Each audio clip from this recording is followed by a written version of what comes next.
Let's discuss these beginner-friendly self-love rules. Just a disclaimer, what I'm saying, this is just the beginning of self-love journey, and I've made a list so that it's easier for you to follow. And I make sure to put in everything that might be valuable for you.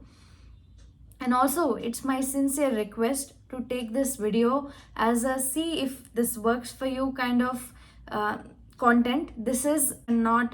This will definitely work for you kind of content. So take what works for you and leave the rest. Let's get started. So the first is find your why. We have already discussed it. I gave you 4 awesome reasons why you should invest in self-love.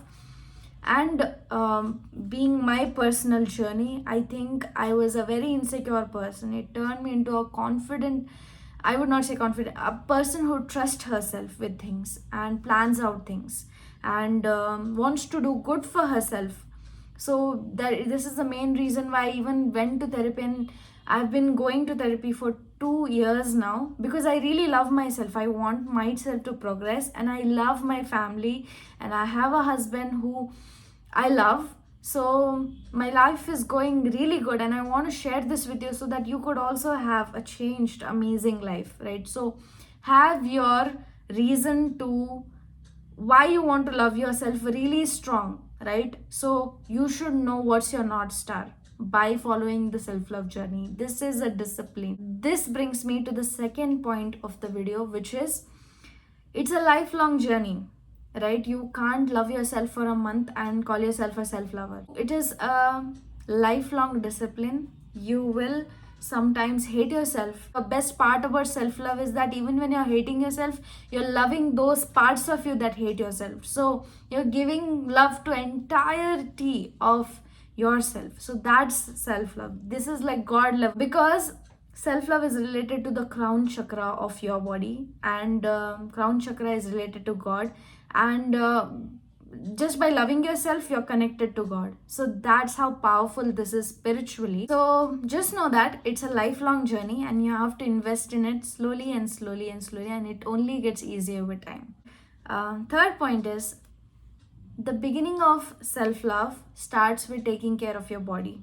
Just exercising, bathing, hugging yourself, or taking yourself out on a date, or giving your body a gentle scrub, a oil massage, all of this counts as self-love, and that's a beautiful place to begin with, because I think it's really hard to verbally say to yourself that I love myself, because for chronic self-haters this might feel like, what is happening to me? But showing love to yourself in a bodily way can be a way through loving yourself, because I've tried it. I used to believe that only by talking to yourself you can be a self-lover, but then just showing love to my body and showing that it can also include folding your blanket or making your bed. All of these things could also count as self-love. Just doing 2 or 3 activities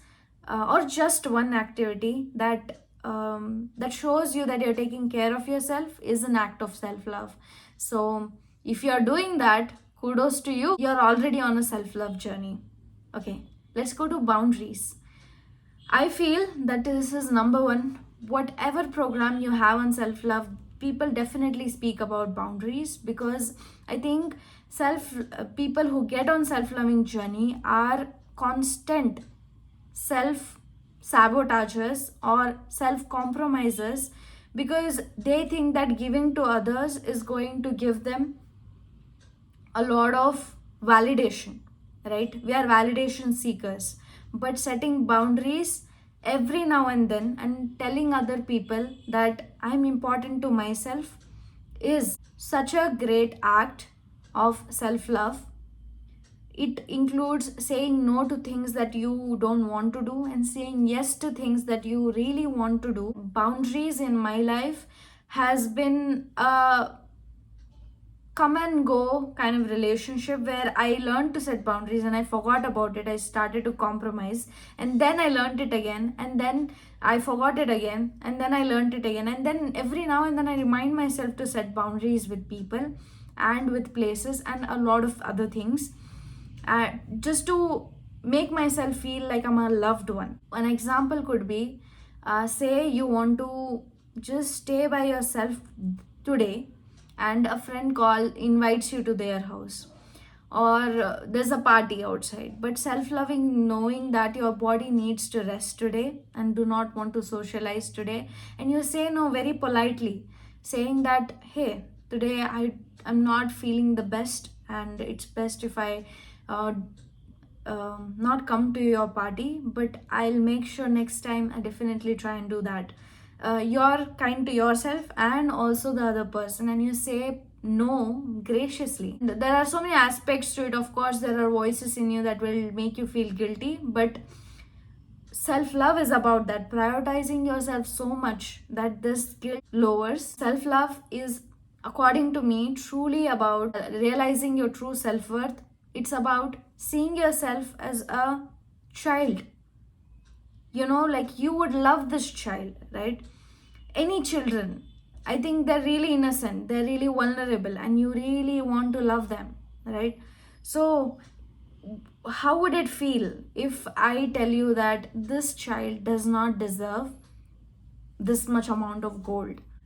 I mean, you're questioning its worth. So put that child in your place and think, am I worthy of this much gold, right?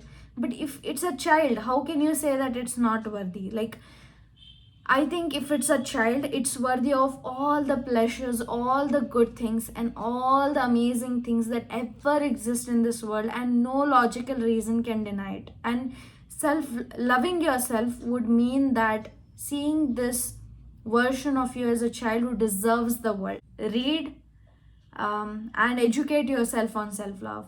The book that I'd like to recommend is Self Love by Teal Swan. She has written such an amazing book. It covers A to Z of self love. Teach it to others. Like, my favorite activity is teach other women when they're being unkind to themselves. Like, I guide them. I do not negate them, but I tell them, I see you. I feel, I see that you see yourself in a negative image, but here's what you can try.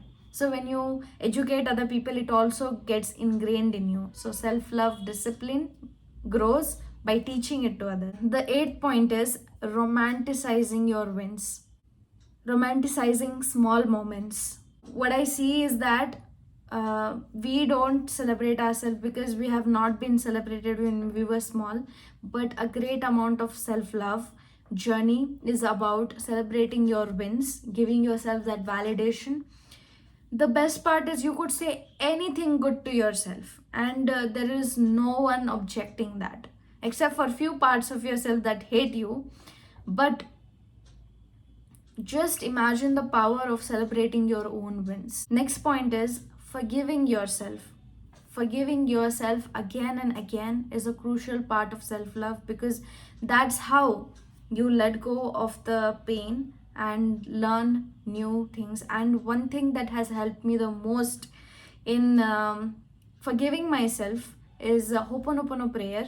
If you have not heard of it, please search it on ChatGPT and learn how it's done. Forgiving yourself makes you lighter and lighter. Like, you could include one thing in your daily routine that involves forgiving yourself, being grateful to something in your life, accepting yourself. The 10th point is keep practicing. Like I said, it's a lifelong journey, and do not think that you're not good at it. Keep practicing, and that muscle in your brain gets stronger and stronger as you speak to yourself. These were some points that I wanted to put forward for any beginner self lover. I have one bonus point for you, which I truly enjoy myself, and I think is the best part of self love, is romanticizing yourself. I really love to treat myself like a goddess. There are some rituals that I follow that you could follow too. This is my favorite. I light up fairy lights, I turn on candles, and I play some really nice music in the background. And obviously you, in this environment, you can't say anything negative to yourself, right? It's so beautiful, like whatever makes you feel. Bring flowers if that makes sense to you, bring a crown on your head if that feels good to you, and take like a really warm shower with all the amazing perfumes, and just sit there and feel good about yourself. Tell yourself everything that you want to hear from your lover, right? Give yourself everything that you ever want to hear, and truly feel it, like feel feeling happy about yourself. And I feel that this is the most amazing part of self-loving journey.